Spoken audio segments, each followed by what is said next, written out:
Hi students, today we are going to learn about the concept of has and have. The word has is used with one noun in the naming part.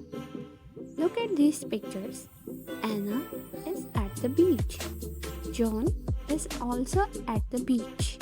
Anna has a shell. John has many shells. We also use has with pronouns like she, he, and it. Now here I am going to show you some examples like she has a shell, he has a flag, it has stripes on it. Now let's come to the have.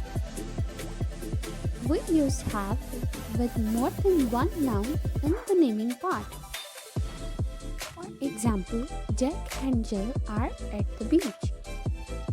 Jack and Jill have paper boats, bats, buckets, a ball, a flag, and a mat.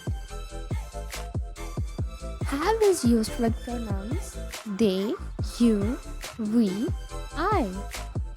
Here are some examples. They have a beach ball. You have a frisbee. I have a rake and spade. We have sand buckets. Hope you understand well about the use of has and have. Now, here I have an assignment for you. You have to fill in the blanks by using has or have. Next, you have to make 3 sentences with has and 3 with have. Hope you enjoyed your lesson a lot. See you next time. Bye.